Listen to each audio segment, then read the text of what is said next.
우리가 가정의 달 몇 주 좀 쉬었고요. 이제 다시 히브리서 강의를 이어갑니다. 지난달에 우리 교수 중에 한 분이 그런 얘기를 했다고요. 히브리서가 너무 좋다고.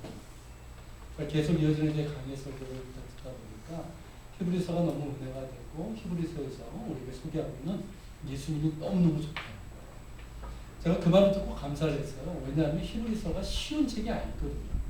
그렇죠? 이게 단순히 이방인 신자들에게 한 거면 괜찮은데 유대인 신자들에게 쓰는 거예요. 그러다 보니까 이 구약에 대한 배경을 좀 알아야 돼요. 성막, 그리고 성막의 희생제사, 제사장 제도, 율법 뭐 이런 것에 대한 이제 이해가 있어야지만 아는 책이거든요.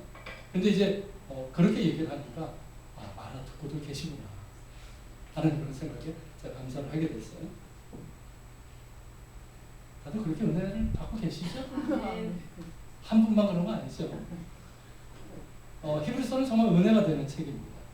여러분 히브리서에서 얘기하는 게 뭐냐면 우리와 같은 분이 우리에게 계시다는 거예요. 바로 그 얘기를 하고 있는 거예요. 자, 이 땅에서 우리의 몸을 경험하신 분이에요. 그냥 멀찍이서 그냥 우리를 이렇게 보는 분이 아니라, 그래서 불쌍하다 하는 분이 아니라 우리와 똑같은 몸을 입으셨어요. 그래서 우리를 경험하셨어요. 그리고 그래서 우리를 경험하셨으니까 어땠습니까? 우리를 이해하실 수 있을 뿐만 아니라 능히 도와주실 수 있는 거예요. 그리고 우리로 하여금 하나님의 은혜 보좌 앞으로 나아갈 수 있는 길을 열어주셨어요. 담대히 나아갈 수 있게 하셨어요. 그리고 지금도 하나님 보좌 우편에서 어떠하십니까? 이 땅에서 입으셨던 그 몸을 그대로 간직하신 대로 우리를 기억하시는 거예요. 그러면서 우리를 위해서 중보하고 계시다는 거예요. 여러분 이분이 바로 누굽니까? 예수 그리스도, 우리의 구주시고 왕이시고 대제사장이신 우리 주님이십니다. 여러분 이것이 얼마나 기가 막힌 은혜인지 아십니까? 이것만 우리가 제대로 깨닫고 이 사실만 우리가 제대로 기억만 해도요, 우리는 세상을 넉넉히 이기며 살아갈 수 있습니다. 그리고 영적인 침체나 매너리즘에서 벗어날 수 있어요. 여러분 19세기 초에 영국의 찰스 시몬이라는 목사님이 계셨어요. 이분이 이제 많은 분들에게 영적인 영향력을 끼치고 이분 제자들이 선교사로도 많이 갔는데 한 번은 제자들하고 이제 차를 마시면서 이게 담소를 나누면서 제자 중에 한 명이 이렇게 질문을 했어요. 목사님은 어떻게 하나님과 이렇게 친밀한 교제를 유지하십니까? 너무 하나님과 친밀한 교제를 하고 계시기 때문에 그렇게 물어봤어요. 그러니까 시몬 목사님이 이렇게 대답을 했습니다. 그것은 하나님의 선하심과 하나님의 사랑, 그리고 그 사랑으로 구원받은 그 구원을 내가 날마다 묵상하기 때문입니다. 이렇게 얘기합니다. 자, 하나님의 선하심과 그 사랑, 그리고 우리는 어떤 존재입니까? 우리의 죄로 인해서 죽을 수밖에 없잖아요. 심판을 받을 수 없는 난데 우리를 그렇게 놀라운 구원으로 우리를 구원하신 그 사랑을 날마다 묵상한다는 거예요. 여러분 이 두 가지, 하나님의 사랑과 그 사랑으로 우리를 구원하신 그 구원을 우리가 날마다 정말 멍심하면서 묵상한다면 우리의 신앙의 전진이 있을 거라고 얘기를 합니다. 그렇지 않습니까? 우리가 정말 하나님의 사랑과 그 사랑으로 우리를 구원하신 그 은혜를 우리가 날마다 묵상하게 되면 우리는 우리의 신앙은 제자리에 머무르지 않습니다. 전진하고요. 그리고 영적인 하나님의 임재를 경험하고 그 사랑을 경험하게 되는, 그분의 은혜를 누리게 되고 그분의 은총을 소망하며 살아가게 되는. 그래서 여러분 날마다 주님 앞에 나가서 하나님의 사랑과 그 구원을 늘 기억하고 묵상하는 사람은 신앙적으로 성장하고 은총을 있게 됩니다. 그것을 얘기해요. 여러분 동의하십니까?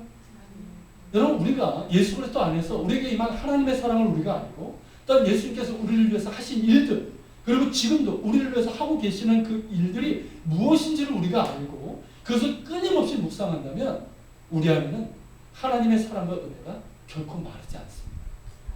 마르지 않게 돼요. 여러분 때로 우리가 살다 보면 힘들 때가 있죠. 어려울 때가 있어요. 뭐 영적인 침체가 올 때도 있어요. 그렇지만 그때 여러분 우리가 하나님의 사랑을 기억하고 우리를 구원하신 그 은혜를 우리가 기억하면, 예수님께서 우리를 위해서 하고 계신 일들을 기억하면 어떻습니까 여러분? 다시 일어설 수 있지 않아요? 저는 그러합니다. 때때로 저도 힘들 때 있어요. 때로 답답할 때가 있어요. 그렇지만 그때마다 저는 주님을 바라봅니다. 주님께서 저에게 주신 은혜, 지금까지 행하신 일들, 그리고 지금도 나를 위해서 중보하고 계심을 기억하면서 저는 힘을 얻어요. 여러분 우리가 정말 이것을 주님의 은혜를 묵상하며 나간다면 우리는 영적인 매너리즘, 적어도 마음이 굳어지는 그런 일은 일어나지 않을 겁니다. 왜냐하면 하나님의 은혜는 뭡니까? 우리의 굳어진 마음을 녹이시고 여시는 힘이에요. 그게 은혜예요. 그리고 여러분 예수 그리스도의 십자가의 사랑은 우리를 살리는 거예요. 우리를 회복시키는 은혜예요. 여러분 그렇기 때문에 히브리서 저자는 우리에게 뭐라고 이야기합니까? 예수를 바라보라고 하는 거예요. 예수를 깊이 생각하라고 하는 거예요. 이 말이 뭐냐면 예수님이 나에게 어떤 분이신지를, 그리고 예수님께서 이 땅에 사신 일이 무엇이고 지금도 우리를 위해서 하시고 계신 일이 무엇인지를 알라는 거예요. 정확하게 알고 그리고 그 사실을 묵상하면서 날마다 생각하라는 거예요. 날마다 뭐 딴 거 염려하고 딴 거 생각하고 뭐 예수님 없이 그렇게 분주하게 살아가지 말고 예수님을 생각하라는 거예요. 묵상하라. 그럴 때 우리 가운데 무엇이 주어질까요? 하나님의 은혜가 임하라. 하나님의 사랑이 채워지는 거예요.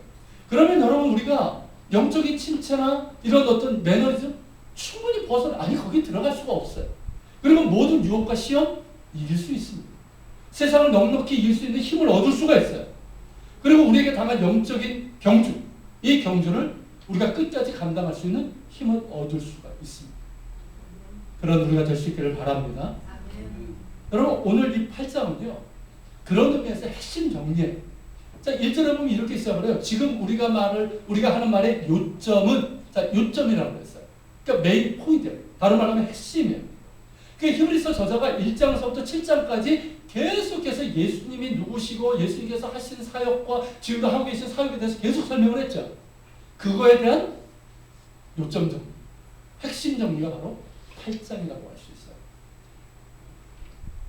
여러분 학교 다니시면서 보셨겠지만 이게 공부 잘하고 시험 잘 보는 친구들의 특징이 있습니다. 자, 어떤 친구들은 뭐 시험대가 되면 있는 없는 자료 다 모아요. 그래가지고 막 아무 거 다 봐. 굉장히 뭐 많이 하는 것 같은데. 자, 그런 친구하고 전체는 아니지만 핵심이 뭔지 파악해서 정리하는 친구도 있어요. 그래서 그거를 집중적으로 합니다. 누가 시험을 잘 볼까요? 해보신 분들 알잖아요. 둘 중에 하나지, 여러분들. 누구예요? 핵심을 제대로 아는 거잖아요. 그런 사람도 시험 잘. 여러분 영적인 것도 마찬가지예요. 핵심을 잘 알아야 돼요. 지금 우리가 무엇을 믿고 있는지, 히브리서 기자의 표현대로 한다면 우리가 믿는 믿음의 도리가 무엇인지를 제대로 알아야 돼요. 여러분 그 중에서 핵심은 뭡니까? 구원의 도리, 구원의 진리, 즉 예수 그리스도에 대한 진리. 예수님이 누구시고 그분이 나에게 어떤 관계가 있는지를 제대로 알아야 됩니다. 이게 핵심이에요. 이 핵심을 제대로 모르면 어떻게 될까? 히브리서 기자가 말한 것처럼 흔들리게 되는 거예요. 여러분 흔들리게 돼요. 조금만 어려움이 있으면 어떻게 됩니까? 흔들려요. 나중에 구원의 확신까지도 흔들리게 돼요. 그러다가 어떻게 됩니까? 세상의 물결에 휩쓸려 떠내려갈 수도 있어요. 이단의 그런 미혹에 미혹될 수도 있단 말이죠. 그렇지 않더라도 앞에서 말한 것처럼 영적인 침체나 매너리즘에 빠지거나 아주 그냥 굳어지는 그런 매우 위험한 상태가 되어버릴 수 있는 거예요. 그렇기 때문에 여러분 이 핵심을 다시 한번 잘 확인하고 기억하면서 계속 우리가 묵상할 필요가 있다. 그렇기 때문에 히브리서 저자가 참 친절하죠. 친절하게도 이렇게 핵심 정리를 해주고 있는 거예요. 자, 그 핵심을 우리가 보도록 하겠습니다. 자, 8장 1절, 2절인데 같이 읽겠습니다. 지금 우리가 하는 말의 요점은 이러한 대제사장이 우리에게 있다는 것이다. 그는 하늘에서 지극히 크신 이의 보좌 우편에 앉으셨으니 성소와 참 장막에서 섬기는 이시라. 이 장막은 주께서 세우신 것이요 사람이 세운 것이 아니니라. 자, 여기 보면 예수님에 대해서 세 가지를 얘기하고 있어요. 첫째가 뭡니까? 우리에게 이러한 대제사장이 계시다. 두 번째는 뭡니까? 그는 지극히 크신 하나님 보좌 우편에 앉아 계시다. 세 번째는 뭐예요? 그는 성소와 참 장막에서 섬기고 계시다. 이거예요. 이 세 가지인데, 자, 우리에게 이러한 대제사장이 계시다. 이러한, 이게 뭘 얘기하는 겁니까? 1장서부터 7장까지 히브리서 기자가 우리에게 설명한 그 모습이에요. 자, 우리가 지난 시간 기억나시나요? 지난번에 멜기세덱 기억나세요? 기억나십니까? 자, 멜기세덱을 통해서 이렇게 설명한 게 뭐예요? 예수님은 아론 계열, 인간 계열의 그런 제사장이 아니라 누구다? 하나님께서 친히 약속하시고 맹세해서 세우신 우리의 영원하시고 완전하신 대제사장이라는 거예요. 제사장일 뿐만 아니라 뭡니까? 친히 희생제물이 되셔서 영원하고 완전한 제사를 드리셨잖아요. 그래서 우리로 하여금 어때요? 영원한 속죄, 그 구원을 우리에게 허락해 주셨다는 거예요. 그리고 그래서 우리가 어떻게 되었다는 겁니까? 대제사장도 1년에 단 한 번 하나님의 은혜 보좌 앞으로 나갈 수 있는, 그 지성소가 하나님의 은혜 보좌를 상징하는 거잖아요. 자, 대제사장도 감히 나갈 수 없는 그 자리에 우리는 어떻게 됐다? 나갈 수 있게 됩니다. 여러분들이 기도할 때 하나님을 뭐라고 부릅니까? 하나님 아바마마라고 부릅니까? 아니죠. 하나님 아버지라고 그러죠. 아바아버지라고. 여러분 그게 뭘 뜻하는지 아십니까? 예수님께서 그렇게 부르셨던 호칭이에요. 친밀한 관계. 그게 가능해진 거예요, 여러분. 언제나 궁휼하신가 때를 따라 돕는 은혜를 얻기 위하여 은혜 보좌 앞으로 나아갈 수 있는 길을 열어주셨습니다. 할렐루야. 자, 그리고 두 번째로 예수님은 하나님 보좌 우편에 앉아 계시다고 했어요. 이게 무슨 뜻일까요? 예수님의 승리를 얘기하는 거예요. 부활 승리하셨어요. 그래서 하나님 보좌 우편에서 앉아 계시다는데 이건 만왕의 왕으로서 다스리고 계시다는 거예요. 여러분 만왕의 왕으로 다스리시면서 동시에 하나님 보좌 앞에서 뭘 하고 계시다? 히브리서 기자가 얘기하는 게 우리를 위해서 중보하고 계시다. 여러분 이게 얼마나 놀라운 일인지 아십니까? 자, 예수님께서 만왕의 왕이신데 우리를 위해서 뭘 하고 계시다? 중보하고 계시다. 여러분 한 나라의 통치자가 그 국민 개개인을 알까요? 자, 우리나라 같은 경우 저 청와대에 계신 분이 여러분들을 알까요? 제가 알기로는 여기 아시는 분이 아무도 없어요. 그런데 여러분 예수님은 어떠하시다는 거예요? 만왕의 왕이시고 우리의 왕이신데 그분이 우리 한 사람 한 사람을 아시고 우리를 위해서 지금도 중보하고 계시다는 거예요. 여러분 이게 얼마나 놀라운 은혜인지 아십니까? 그리고 세 번째로 예수님께서는 성소와 참 장막에서 섬기신다고 했어요. 즉 하늘 성소, 하늘 성전을 말하는 거예요. 여러분 하나님이 계신 그곳은 늘 뭐가 있을까요? 예배가 있어요. 늘 예배가 있어요. 천군 천사가 하나님을 찬양하고요. 그리고 우리보다 앞서간 믿음의 선진들 있죠. 그들이 이 땅에서 정말 하나님 바라보고 인내하면서 하나님 보좌에 들어갔을 때 그들이 정말 감격적으로 하나님을 예배하고 찬양함이 있다는 거예요. 정말 좋지 않아요? 물론 이제 이 땅에서 예배가 힘든 분들은 항상 예배가 있다니까 별로 뭐 이렇게 다르지 않을 수도 있겠지만 그래도 예배가 무엇인지 알고 예배 어떤 감격, 기쁨, 이 사모함을 경험한 사람들은 이게 얼마나 기대되고 황홀한 장면인지 몰라요. 여러분 우리를 사랑하시고 우리를 구원하신 성삼위 하나님의 이름을 우리가 높이는데요. 이렇게 우리가 제한적으로 하는 것이 아니라 그분의 임재 가운데서 우리가 예배하는 거예요. 하나님의 그 임재 속에서 그분을 찬양하며 높이면서 그분을 예배하는 거예요. 그러니까 어떻습니까? 거기에는 정말 충만한 기쁨이 있는 거예요. 우리도 이제 여기서 예배 드리다 보면 우리가 기쁨이 있잖아요. 감사가 있잖아요. 근데 하나님의 임재가 있으니까 어때요? 정말 충만한 기쁨과 기쁨이 있는 거예요. 감사가 있는 거예요.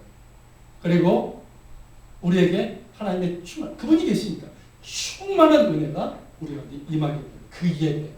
얼마나 황홀합니까, 여러분? 이것이 우리가 잠잘 들으게 될 예배입니다. 우리가 지금 그 예배를 연습하는 거예요. 그 예배 잘 들으셔야 돼요. 아시겠습니까? 여기서 연습하는 거예요. 여러분 보십시오. 근데 예수님이 이 예배를 받으시는 분이잖아요. 예배 대상이잖아요. 그런데 이 예수님이 동시에 이 예배를 섬기신다라고 얘기를 하고 있어요. 여러분 이게 무슨 뜻인지 아십니까? 자, 예수님께서 예배 대상자시면서도 예배를 섬기신다고 하는데 이 말은 뭐냐면 우리를 위하여 예배를 섬기신다는 거예요. 이해가 되십니까? 자, 우리는 하나님을 예배할 수 있는 사람들이었습니까? 아니에요. 우리는 하나님을 알지도 못했고 하나님을 예배하기도 할 만한 자격도 안 됐던 사람. 그런데 예수님께서 어떻게 하십니까? 우리의 죄를 사해 주셨어요. 그리고 우리로 하여금 하나님께 나아갈 수 있는 길을 열어주셨고 지금도 열어주시는 거예요. 아십니까 여러분? 우리로 하여금 하나님을 아는 지식을 부어주시고 계세요. 여러분 하나님의 영을 보내주셔서 성령을 보내주셔서 우리로 하여금 하나님을 예배할 수 있도록 해주십니다. 할렐루야. 그 일을 지금도 하고 계시는 거예요. 그분이 만왕의 왕이시고 예배의 대상이시면서도 지금도 우리를 위해서 섬기고 계신 거예요. 우리가 예배하는 사람이 될 수 있도록 하나님께 나아가는 사람이 될 수 있도록. 할렐루야. 이게 예수님께서 하시는 거예요. 여러분 이게 얼마나 놀라운 은혜입니까? 이것을 기억하라는 거예요. 기억하라. 이것을 우리가 제대로 알고 정말 기억하면서 정말 날마다 묵상한다면 어떨까? 여러분들이 하루를 시작하면서 이걸 가지고 기도하고 하루하루 살아가면서 기도하고 때로는 우리가 마음이 흔들리고 힘들 때 있잖아요. 그때 순간적으로 주님을 바라보면서 기도한다면 어떨 것 같습니까? 어떨 것 같아요? 아까 얘기했던 그 스미스 목사님, 그 시몬 목사님이 얘기한 것처럼 우리 가운데 새로운 힘이 주어져요. 새로운 은혜가 주어져요. 여러분 가운데 영적인 성장이 주어져요. 주님을 바라보고 깊이 생각하시는 우리가 되길 바랍니다. 더불어서 여러분 8장의 키워드는 뭐냐면 언약이에요. 언약. 언약이라고 했을 때 두 가지 언약이 있죠. 뭐죠? 옛 언약과 예수 그리스도를 통해서 이루어진 새 언약이에요. 자, 새 언약이 무엇인지에 대해서 다음 주에 자세하게 말씀을 드리도록 하고, 자, 오늘은 이 새 언약과 반대되는 옛 언약의 세 가지 요소를 보면서 예수님께서 이루신 일들을 우리가 한번 보려고 해요. 여러분, 옛 언약의 핵심 세 가지가 있습니다. 뭔지 아십니까? 첫째는 성막의 희생제사. 성막의 희생제사. 두 번째는 제사장 제도. 그리고 세 번째는 율법이에요. 여러분, 옛 언약이든 새 언약이든 공통점은 뭡니까? 하나님과 우리 사이의 언약이죠. 하나님과 인간 사이의 언약이에요. 쉽게 말하면 하나님이 우리의 하나님이 되고 우리는 하나님의 백성이 돼요. 자, 이것이 옛 언약에서는 이스라엘 백성에게 주어졌죠. 자, 그런데 하나님이 그들의 하나님이 되고 그들이 하나님의 백성이 되려면 반드시 해결돼야 될 문제가 하나 있어요. 그게 뭘까요? 죄 문제죠. 죄 사함. 자, 거룩하신 하나님 앞에 하나님의 백성이 되고 하나님께 나아가려면 이 죄를 가지고는, 죄 문제를 가지고는 방법이 없는 거예요. 그러기 위해서 하나님께서 이 죄 사함의 문제를 해결하기 위해서 주신 게 뭡니까? 그게 바로 성막의 희생제도예요. 그래서 주신 거예요. 성막의 희생제사. 여러분, 성막은 왜 존재하냐면 속죄 희생제사를 위해서 있는 거예요. 그 속죄를 통해서, 죄사함을 통해서 거룩하신 하나님 앞에 나아가기 위해서 주신 게 뭐냐면 그게 성막이에요. 자, 성막에서 어떻게 합니까? 죄인을 대신해서 짐승이 피 흘려 죽죠. 피 흘림이 있죠. 왜 피 흘려 죽이는 그 희생제사가 필요할까요? 피 흘림이 없은즉 죄사함이 없기 때문에 반드시 필요합니다. 여러분, 새 언약도 마찬가지죠. 다음 주에 얘기하겠지만 예수 그리스도께서 왜 십자가에서 피를 흘리셔야 됩니까? 죄 사함을 위한 피 흘림이기 때문에 피 흘림이 없이는 안 되는 거예요. 자, 그런데 하나님께서 우리가 죄인이니까 누가 피 흘려야 됩니까? 내가 피 흘려야 돼요. 내가 죽어야 돼요. 근데 하나님께서 우리를 사랑하셔서 어떻게 하십니까? 대신 이 피 흘림의 속죄를 행하시고, 그러기 위해서 어떻게 하십니까? 희생제사를 드릴 때 희생 제물을 드리고 있죠. 짐승을 데리고, 그리고 그 머리에 손을 얹고 머리에 안고 자기 죄를 고백하는 거예요. 내 죄를 고백하는 거예요. 그러면 이 죄가 어떻게 됩니까? 이 짐승에게, 희생 제물에게 전가되는 거예요. 그러면서 이 짐승을 죽이고 피를 뿌리고 그리고 다 태워서 하나님께 드립니다. 그러면 하나님께서 그 희생 제물을 보시고 누구로 여기시는 거예요? 그거를 나로 여기시는 거예요. 이해가 되십니까? 그러면서 속죄의 은총을 주시고, 이게 바로 대속이에요. 이해가 되십니까? 이 개념을 잘 이해를 하세요. 대속의 은총이 뭔지. 그리고 여러분, 이 속죄의 희생제사를 주관하는 사람이 누굽니까? 제사장이에요. 그리고 이 제사장은 이스라엘 백성을 대표합니다. 자, 속죄의 제사를 드렸지만, 이제 속죄를 받았지만, 이 옛 언약, 구약시대 때는 이 속죄 받았다고 해서 하나님의 보좌 앞으로 들어갈 수 있는 게 아니에요. 자, 성막 안에 하나님의 그 임재 자리가 어디입니까? 성소, 지성소죠. 못 나가요. 누구만 나갈 수 있습니까? 제사장. 제사장은 백성을 대표하는 거예요. 이해가 되십니까? 지금으로 한다면 여러분들은 아무리 속죄를 받아도, 용서를 받아도 하나님께 못 나가는 거예요. 제가 대표해서 나가는 거예요. 이해가 되십니까? 자, 그런데 이 제사장이 그렇게 될 수 있고, 근데 그나마 지성소에는 그냥 제사장은 못 들어가죠. 누구만? 대제사장. 그것도 1년에 단 한 번. 대속제에만 들어갈 수 있고. 여러분, 이처럼 거룩하신 하나님 앞에 이 죄인이 나아가는 게 그렇게 힘든 거예요. 그건 왜냐하면 하나님이 너무 거룩하시기 때문에. 이해가 되십니까? 우리는 너무 연약하고 너무 불완전하기 때문에. 그렇기 때문에 우리를 보호하시기 위함이에요, 사실은. 우리가 함부로 나가면 어떻게 됩니까? 구약시대 때 만약에 죽임을 당할 수밖에 없어요. 그 거룩하신 때문에. 여러분 이거. 그러니까 여러분 보세요. 하나님께서 이스라엘 백성과 언약을 맺으시면서 이 세 가지 뭐라고 그랬죠? 성막의 희생제도, 그리고 그것을 주관하는 제사장들, 그리고 이 모든 내용을 담고 있는 게 뭡니까? 이런 규례들, 이런 규정들 담고 있는 게 그게 율법이에요. 그걸 주신 이유가 바로 여기 있는 거예요. 그런데 문제는 뭐냐면 이들 모두가 진품입니까? 아니죠. 진품이 아니라는 사실이에요. 5절에 있는 것처럼 이것들은 뭐냐면 하늘에 있는 것들의 모형이고 그림자입니다. 여러분 모형은, 이 모델은 이 진품을 모델로 해서 이렇게 만들지만 진품은 아니잖아요. 그렇죠? 자, 이 성막제도 그리고 이제 제사장들도 율법은 다 뭐냐면 하늘 성소에 있었던 그 모델이에요. 근데 진품은 아니에요. 자, 이 진품이 아니고 이 모형이라는 얘기는 제가 2004년도에 이스라엘 가면서 참 경험을 했어요. 제가 2004년도에 이제 이스라엘을 갔는데 제가 가기 전서부터 이스라엘에 대해서 참 많이 공부한 사람이에요. 저만큼 그렇게 공부하고 간 사람 별로 없을 거예요. 대학 전공도 그랬고 뭐 신학대학원, 대학원에서도 계속 뭐 이스라엘이나 구약을 공부했던 사람이니까 뭐 책도 많이 봤고 뭐 사진이나 영상도 굉장히 많이 봤어요. 근데 막상 딱 가보니까 어떤지 아세요? 이전 것은 지나갔으니 전혀 새로운 거예요. 마치 처음 본 것 같은 그런 느낌이고요. 제대로 몰랐던 것들도 많고 두글두글 왔던 게 너무 많아요. 우리말에 백문이 불여일견이라고 그러죠. 그게 그대로 느껴져요. 아무리 많이 알았던 게 정말 단 한 번 간 것만큼 못하더라고요. 여러분들이 저한테 이렇게 많이 배우고 계시죠? 이스라엘에서. 한번 가보면 알아요. 그러면 저한테 배웠는지 안 배웠는지 기억도 안 나요. 그렇게 되시고. 자, 이것이 여러분 모형입니다. 그러면 여러분 이게 이제 뭐 그러다면 진짜 모형이라면 더 하겠죠. 제가 이제 또 한 가지 더 예를 들면 예루살렘에 가면요 이런 게 있어요. 자, 이게 뭔지 아십니까? 이스라엘 박물관 내에 있는 건데 예수님 당시에 예루살렘 모형이에요. 1대 50 그 스케일로 이렇게 축소해서 만든 건데 굉장히 잘 만들었어요.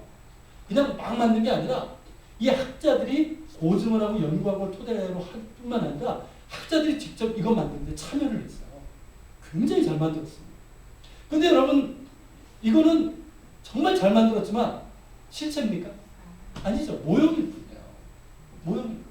특별히 여러분이 요 앞에 있는 게 이제 성전을 확대한 건데 성전을 만들었을 때 굉장히 잘 만들었어요. 얼마나 섬세하게. 저게 뭐냐면 플라스틱이 아니고 실제 돌을 이렇게 잘라가지고 진짜 돌로 다 붙인 거예요. 진짜 잘 만들었어요. 근데 여러분 이 성전 모형인데도 불구하고 이렇게 잘 만들어도 불구하고 그 당시에 예수님 당시에 있었던 성전에 비하면 아무것도 아니에요. 여러분 로마 시대 때 그때 로마 시대잖아요.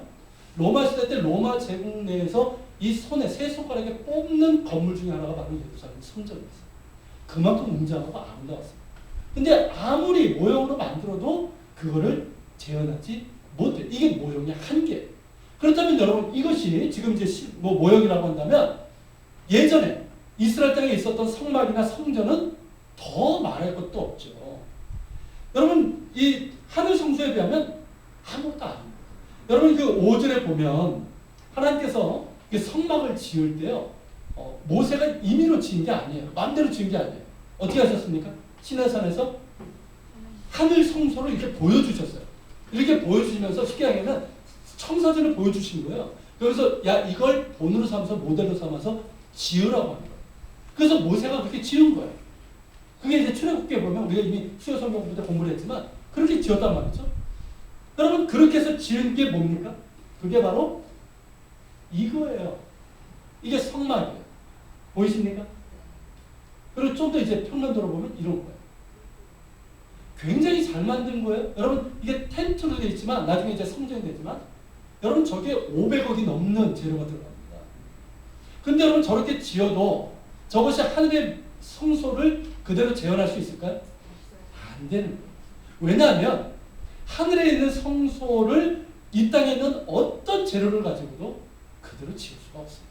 왜냐하면 그건 사람이 지은 것이 아니라 주께서 친히 지으신 것이기 때문에 안 됩니다. 그냥 모방할 따르고. 그러니까 어떻습니까? 하늘 성전의 진짜의 모형일 뿐이고 축소판이고 그림자일 뿐이에요. 자, 성막과 성전이 이러하다면 이것을 관장하고 희생제사를 주관하는 제사장이고는 말할 것도 없죠. 여러분 아무리 제사장으로 대제사장으로 임명을 받았지만 그 역시 뭡니까? 그 역시 인간이에요. 불완전하고 유한한 인간이에요. 죄를 지을 수밖에 없는 인간이에요. 죽을 수밖에 없는 인간.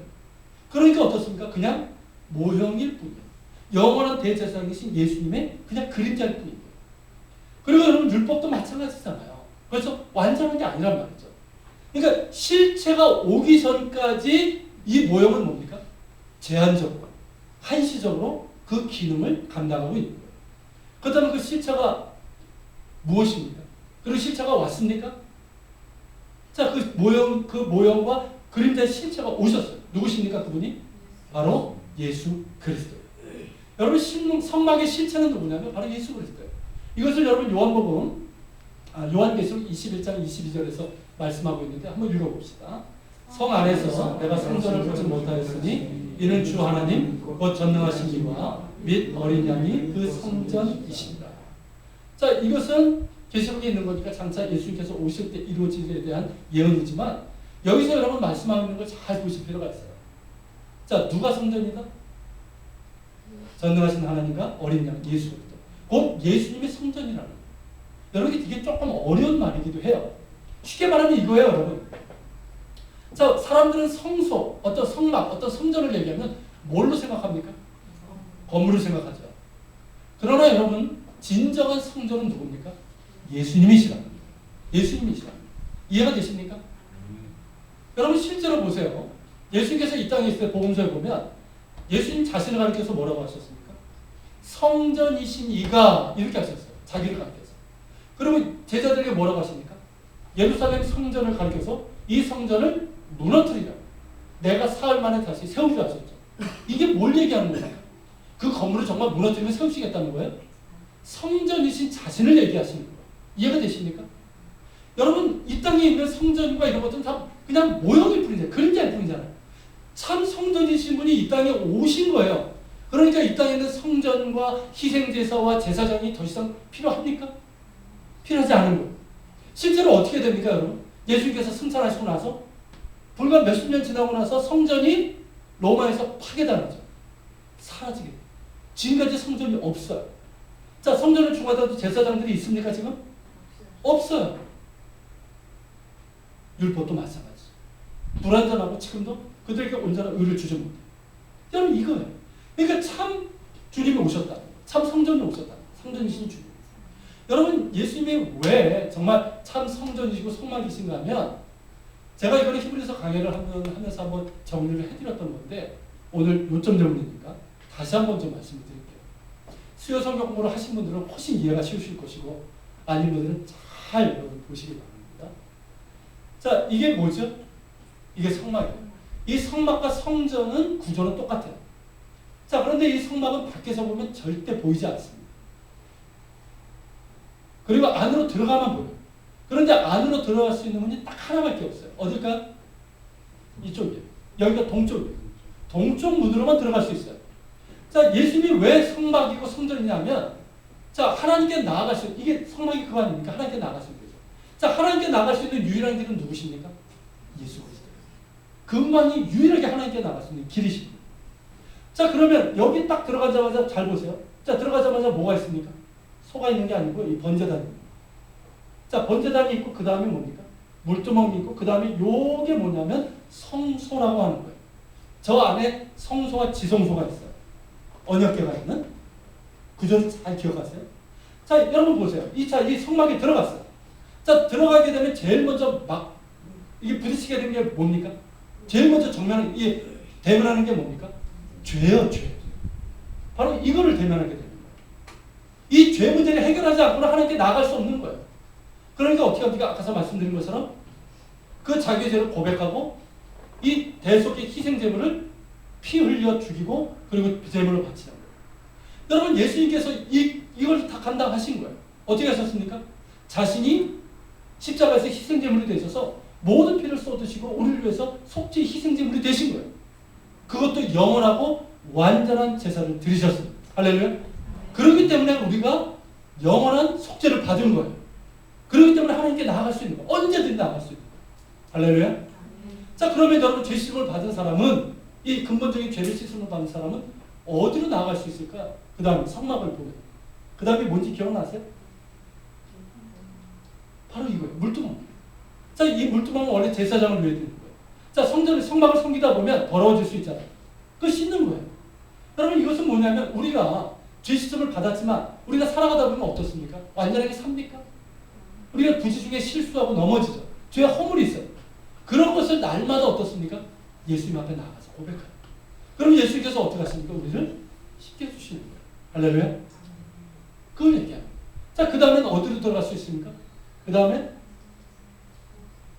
이 성소로 들어갈 수 있는 거예요. 이 성소내는 보이세요, 여러분? 이렇게 구분이 돼 있어요. 그래서 여기 두꺼운 휘장이 있고요, 가운데. 그리고 저 안쪽은 뭐죠? 언약궤에 있는 지성소. 거기는 대제사장만 들어갈 수 있어요. 그리고 여기 성소는 세 가지가 들어있죠. 뭐가 들어있습니까? 촛대, 금촛대죠. 7개로 된 촛대. 그리고 진설병, 그리고 분향단이 들어있습니다. 자, 보십시오. 이게 칠지촛대. 칠지촛대의 기능이 뭡니까? 성소에서? 불을 밝히는 거예요. 저기 등지 아니야. 불을 밝히는 거예요. 여러분, 예수님은 우리에게 빛이십니다. 할렐루야. 요한복음에서 얘기하는 것처럼 세상의 빛이에요. 여러분, 빛이 비추기까지는 어둠은 드러나지 않아요. 아십니까? 우리가 여러분 왜 죄인임을 깨닫게 됩니까? 빛이신 예수님이 우리를 비추시기 때문에 그러는 거예요. 그전까지는 내가 죄인임을 깨닫지 못해요. 내가 왜 죄인이에요? 그렇지 않습니까? 내가 얼마나 근사한 사람인데. 근데 여러분, 예수님의 빛이 비치니까 어떻습니까? 나 같은 죄인이 없는 거예요. 나같이 거짓된 사람이 없는 거예요. 그러니까 여러분, 그 빛이 비추면 이 벌레보다 못한 위에서 주신 은혜를 우리가 기억하게 됩니다. 아십니까? 여러분, 예수님의 빛이 비추기 전까지는 내 상처가 드러나지 않아요. 아십니까? 우리 안에 얼마나 상처가 많고 연약함이 많습니까? 근데 예수님의 빛이 비추어야지만 드러나게 되고, 드러나야지만 치유가 되는 거예요. 그리고 여러분, 그 다음에 뭡니까? 이 진설병이죠. 여러분, 떡상이라고 그러는데 떡이 아니죠? 아니에요. 이거는 뭐냐면 하나님 앞에서 제사장들이 먹는 그런 떡. 여러분, 예수님께서 친히 뭐라고 하셨는데, 나는 생명의 떡이다. 생명의 음료라 하셨어요. 여러분, 우리의 양식이 되시는 거예요. 영혼의 양식이 되시는 거예요. 그리고 여러분, 분향단은 뭡니까? 이 분향단은? 이건 지성소 바로 앞에 있어요. 이거는 여러분 기도예요. 기도. 여러분, 예수님께서 우리를 위해서 뭘 하십니까? 중보하시잖아요. 예수님은 성소가 되십니다. 자, 그 다음에 이 휘장 안에 뭐가 있다고 그랬죠? 바로 이게 있었어요. 여러분, 이 밑에 이 부분이 언약궤고요. 이 위에 뚜껑처럼 덮어있는 이 부분이 속죄소입니다. 언약궤에는 뭐가 들어있었죠? 십계명 돌판과 만나와 아론의 쌍난 지팡이. 쉽게 말하면 언약. 그 언약이 누굽니까? 예수 그리스도예요. 그리고 여러분, 속죄소는 뭡니까? 거기서 하나님께서 임하시고 백성들의 죄를 사하시고 말씀하시고 축복하십니다. 여러분, 예수님을 통해서 우리를 사하시고 우리에게 말씀하시고 우리를 축복하시고 우리를 위로하시고. 할렐루야. 여러분, 이처럼 이 성소는, 이 성막은 뭐냐면 예수님을 보여주는 거예요. 여러분, 모형이에요. 그림자예요. 그리고 여러분, 진짜가 오신 거예요. 그분이 누구라고요? 예수님. 예수님께서 어떻게 하셨습니까? 제사장조차도 이 언약궤 앞으로, 속죄소 앞으로 나갈 수 없는 그 휘장을 어떻게 하셨다고요? 찢으셨어요. 완전히 가르셨어요. 그렇기 때문에 히브리서 저자는 우리에게 뭐라고 얘기합니까? 읽어볼까요? 그러므로 은혜를 얻기 위하여 은혜의 보좌 앞으로 담대히 나아갈 것이다. 여러분, 이게 얼마나 큰 축복인지 아십니까?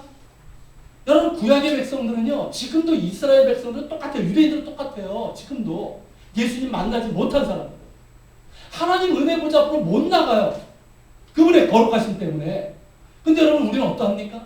예수님께서 친히 성전이 되시고 희생제물이 되시고 대제사장이 되셨기 때문에 우리는 어때요?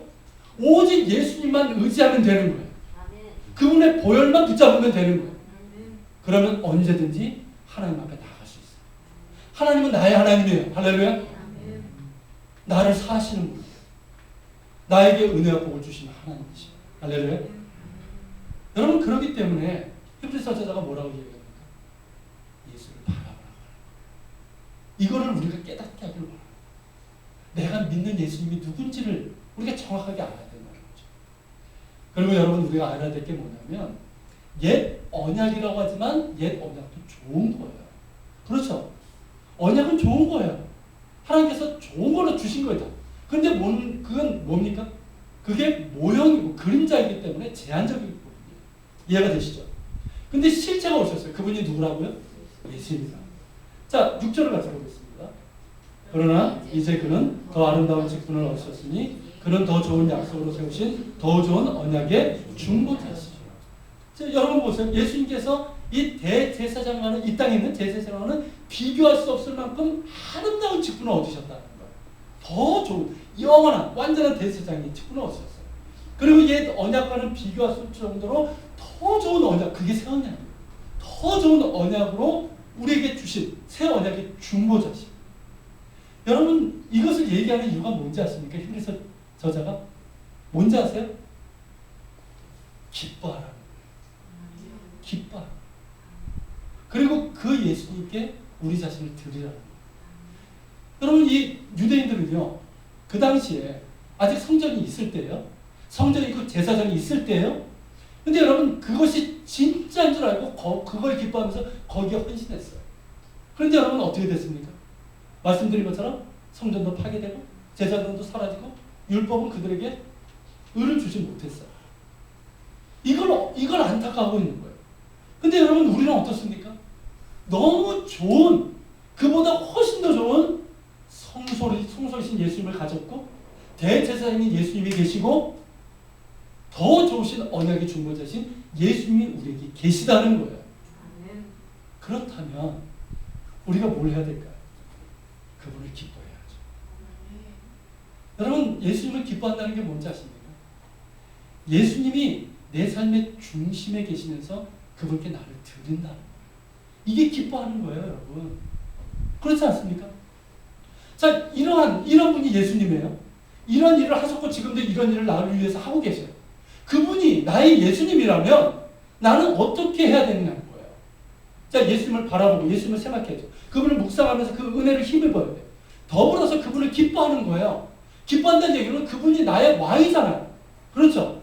나의 유일한 소망이에요. 능력이에요. 그렇기 때문에 그분께 내 삶을 드리는 거예요. 내 삶을 인정하는 거예요. 여러분 이거예요. 이해가 되십니까? 그렇기 때문에 여러분 히브리서 저자는 우리에게 스스로 질문해보라고. 예수는 당신에게 누구인가? 예수는 나에게 누구인가? 나하고 어떤 관계가 있는 분인가? 스스로 질문해보라고. 그리고 예수님을 내가 기뻐하고 있는가? 내가 기뻐하고 있다면 정말 그분을 내 삶의 중심으로 모시면서 그분께 내 삶을 드리고 있는가? 여러분 분명한 건 뭐냐면 예수님은 이 땅에 있었던 모형의 실체잖아요. 하나님의 충만하심이잖아요. 그렇죠? 성소이고 대제사장이잖아요. 그렇다면 여러분 우리가 예수님을 기뻐하고 그분께 우리의 삶을 드린다고 했을 때는 어떻게 되는지 아십니까? 예수님 안에서 우리에게 주시고자 하시는 하나님의 충만하신 그 은혜와 축복과 능력이 우리에게 주어진다는 걸 뜻하는 거예요. 그걸 누리라는 거예요. 예수님께서 그걸 위해서 오신 거예요. 지금도 그걸 우리에게 주시길 원하시는 거예요. 그 놀라우신 그 사랑을 우리가 알길 원하시는 거예요. 그 엄청난 은혜를 우리가 누리면서 살기를 원하는 거예요. 하나님의 능력을 경험하면서. 그렇기 때문에 예수님을 바라보라. 예수님을 생각하라. 예수님을 기뻐하라. 예수님께 우리를 드리라. 여러분 이것이 성령의 음성으로 우리 가운데 들려지길 바랍니다. 네.